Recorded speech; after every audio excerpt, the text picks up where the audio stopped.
hora de la mesa ancha para debatir y analizar los temas del día. Hoy le queremos dar la bienvenida al profe Jorge Restrepo, director de la CEDAC, analista, economista. Bueno, aquí está para hablar de todo. Muchísimas gracias, es un gusto estar con ustedes. Bienvenido. Y a toda la audiencia y televidencia. Juana, Julio, bienvenidos a ustedes también, por supuesto, que siempre están aquí acompañándonos. Gracias. Hoy vamos a arrancar hablando de ese choque de comentarios y de cruce de opiniones, que sí, que no, entre el gobierno nacional y el distrito. Frente a la ampliación de la avenida Boyacá, el presidente de la República puso un trino anoche diciendo que no podía ser que Bogotá, que era una ciudad que se iba a quedar sin agua, además pensara en pasar por encima de la reserva Van der Hamen. Y el alcalde le respondió, le dijo que era mentira, que nos fuéramos a quedar sin agua y que hubiera algún tipo de afectación ambiental por tema de la reserva Van der Hamen. Y Juana, vamos a arrancar con usted porque usted además es urbanista y ha estudiado este tema. Pues Tratemos de no soy hacer una urbanista, síntesis. pero llevo años trabajando sobre temas urbanos y sobre infraestructura en Colombia, en el campo y en la ciudad. Este es un tema muy interesante. Lástima que el debate se esté reduciendo a un rifirrafe muy básico entre el alcalde y el presidente Gustavo Petro. O sea, Bogotá debería aprender del ejemplo y de lo que ha pasado en las grandes ciudades del mundo, que tristemente esto se ha comprobado, esto lo hizo Los Ángeles hace 50 años, en Estados Unidos lo hicieron hace 50 años y claramente no funcionó, y es agrandar las vías, agregar nuevos carriles. Ha demostrado en todos los estudios sobre movilidad urbana que lo único que hace es incentivar más el uso del carro en esas vías. Entonces sigue y no acaba con los problemas de congestión. Ahora, que si es verdad o no que afecta a pedazos de la reserva Van der Hamen, sí.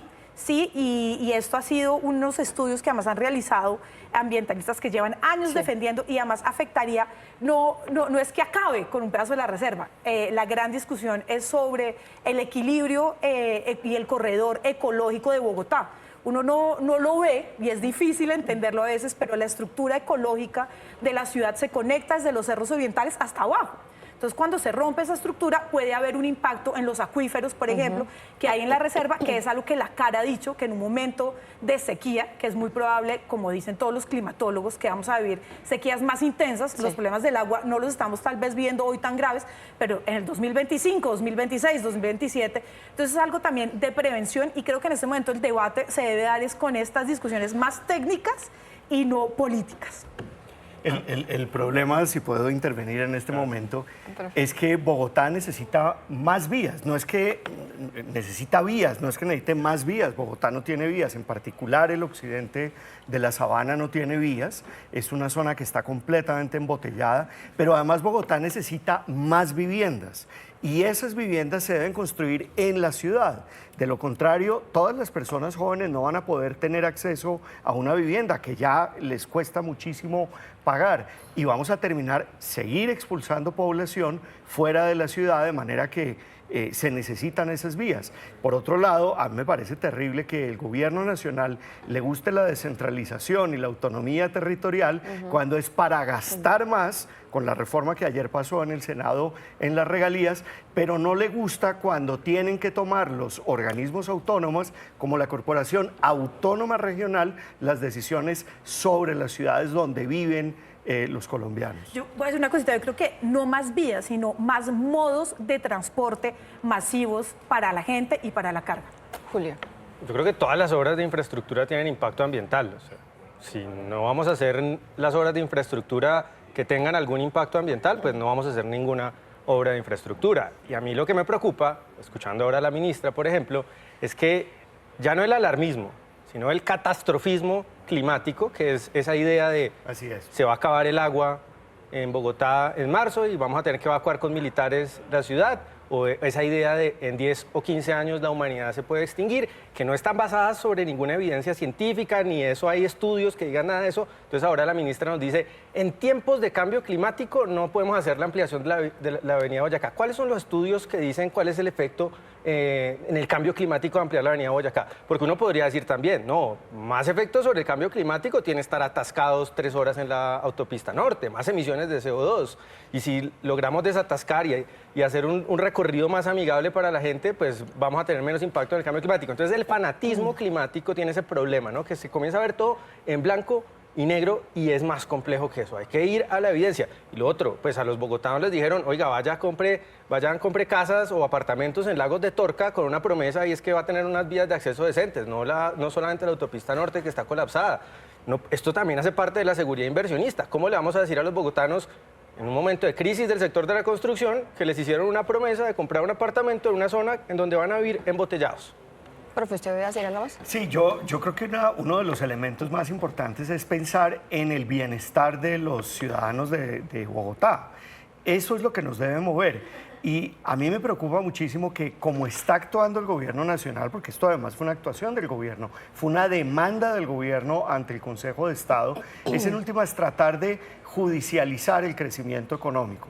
Con una acción judicial quieren que Bogotá deje de crecer, que deje de crecer la construcción, que deje de crecer las obras de infraestructura. Eso termina afectando el bienestar de los colombianos, el bienestar de los bogotanos, y no mejora el medio ambiente. Sobre una cosa que dijo hace algún momento el profe Jorge Restrepo, también quiero la opinión de Juana y Julio, y él decía, y es como esa intervención del gobierno nacional sobre temas muy locales, porque la ministra decía, esto no es ninguna intervención, esto es un Estado social de derecho, nosotros acudimos ante un tribunal y es cierto, y es el tribunal realmente quien termina tomando esa decisión. Entonces, ¿qué tanto hay de intromisión del gobierno nacional en políticas locales? Yo creo que en este caso es necesario, o sea, se supone que tenemos que proteger el bien común, ¿no? Como bien decía el profe Jorge, el bien común pasa por proteger ciertos parámetros ambientales y también el hecho y el negacionismo de que no, ya está comprobado en todos los estudios de movilidad del mundo entero, eso se hacía hace 50 años, ya no se hace. Agrandar las vías lo único que hace es rellenarlas y seguir los trancones, pero más grandes. Entonces son falsas promesas para la gente, y lo que se debe hacer es hablar de un sistema robusto de transporte público que sí pueda ayudar a desembotellar las vías y dejar...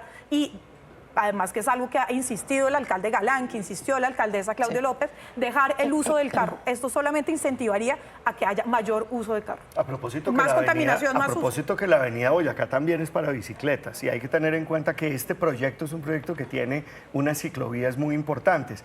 Pero el problema de fondo es utilizar el Poder Judicial, decidir utilizar el poder del Estado desde el Gobierno Nacional para parar el crecimiento. Eso es hacer realidad la idea del decrecimiento que propuso precisamente la ministra de Medio Ambiente. Sí, yo creo que el presidente y el gobierno no ha ocultado la pelea política que tiene con los alcaldes entre comillas opositores. Entonces, pues, esto es otro episodio, ¿no? Si estuviéramos en cabeza la alcaldía de un alcalde petrista, yo dudo mucho que este tipo de cosas ocurriera. Bueno, si estuviera Gustavo Bolívar ahí, yo quisiera ver si existiera esta acción judicial. Nuestro siguiente tema es la decisión que tomó en las últimas horas el Banco de la República de bajar las tasas de interés 50 puntos básicos, y esto, la mesa ancha también es un poco para debatir, para analizar, pero también para que los colombianos entiendan las noticias y a veces sepan cuál es el impacto de ellas en su vida. ¿Qué significa que el Banco de la República, profe, aquí voy a arrancar con usted, haya dejado las tasas de interés en 9.75%? Esto es una decisión que afecta, en este caso para bien, a todos los colombianos que tengan una hipoteca, un crédito para vivienda, una tarjeta de crédito, que trabajen en una empresa del sector privado que tiene que pagar los créditos con los que financia la inversión y la compra de insumos. Es decir, a la gran mayoría de los colombianos, yo diría. Es una decisión muy importante. Tiene un lado positivo, como les digo, porque abarata el crédito que pagamos todos los colombianos. Sin embargo, vale la pena mencionar algo, y es que el Banco de la República en esta ocasión existía un consenso amplísimo en la academia, los centros de estudios, los mismos bancos, el gobierno nacional que lo ha venido pidiendo, para que la reducción de las tasas de interés fuera más rápida. La pregunta es, ¿por qué no se pudo bajar más rápidamente?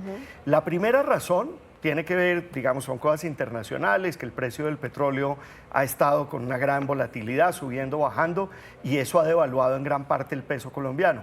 En Estados Unidos está fortaleciendo la opción del expresidente Trump en las elecciones, y eso también genera mucha incertidumbre. Y como habrán visto todos los colombianos, eso ha llevado a que el peso pierda muchísimo valor. Hoy en día cada vez los dólares están más caros por esas dos razones. Sí. pero hay una tercera razón que es muy importante por la cual el Banco de la República no pudo bajar más rápido la tasa de interés, y es el proyecto que busca aumentar el gasto público de los municipios y departamentos, que ayer aprobó el Senado. Por eso, y lo dijo tanto el ministro de Hacienda como el gerente general del Banco de la República, no pudieron bajar más rápido las tasas de interés. Hay que tener en cuenta que el gobierno se pegó con eso un tiro en el pie, se está pegando probablemente un tiro en el otro pie y en un brazo.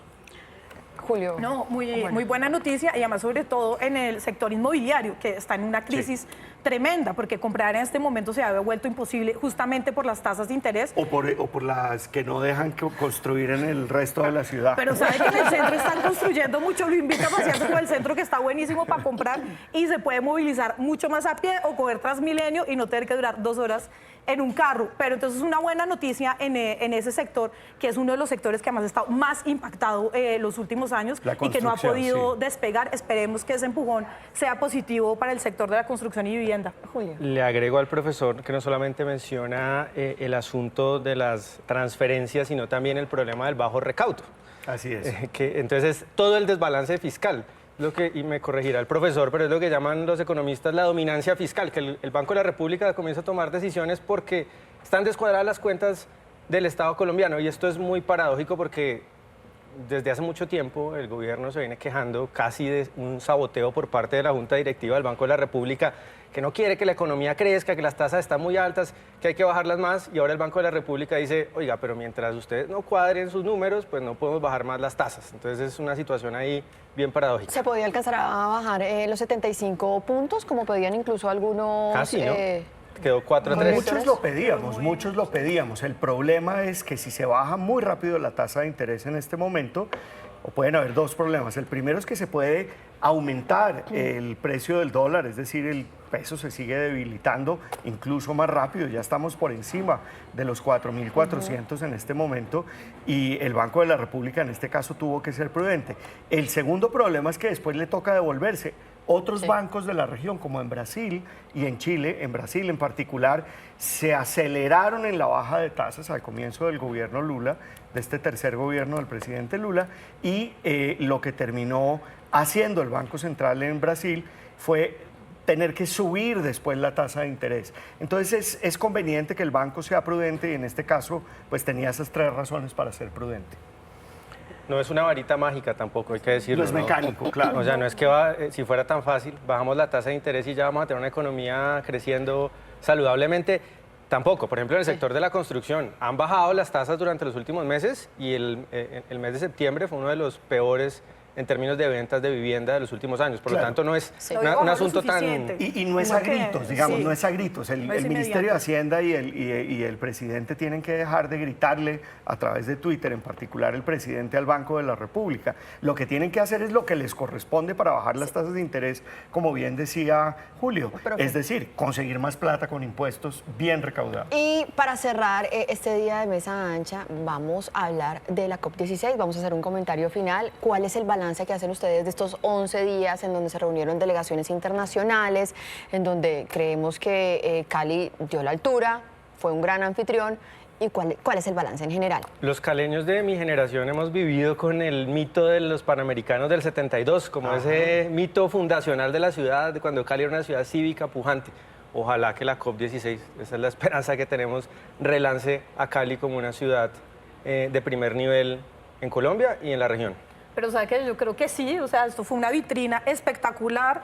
Cali salió en todos los noticieros de todo el mundo, salió en todos los periódicos, con una ciudad maravillosa, preciosa, con la gente, mire, su gente la dio toda. Entonces, pues una maravilla. Muy importante en términos de relaciones internacionales. Colombia ha logrado tener protagonismo de nuevo, como no lo tenía hace muchísimos años en materia de relaciones internacionales, en el entorno del multilateralismo, de estas iniciativas de todos los países que buscan resolver un problema público global. Ojalá que en este momento, el momento crítico, allá el momento clave, que es el de la negociación, conduzca a un resultado que sea el resultado de Cali en la COP16. Eso sería lo ideal, pero bueno, eso sí no depende de los huéspedes allá en Cali. Localmente nos fue muy bien, Cali se lució, vamos a ver qué pasa transnacionalmente con esos acuerdos a los que se deben llegar. Y la seguridad bien, ¿no? La Era seguridad la también muy una bien, que era preocupación. uno de los temores iniciales, porque pues claro, alrededor están todas las disidencias de las FARC en Cauca y en el Pacífico colombiano.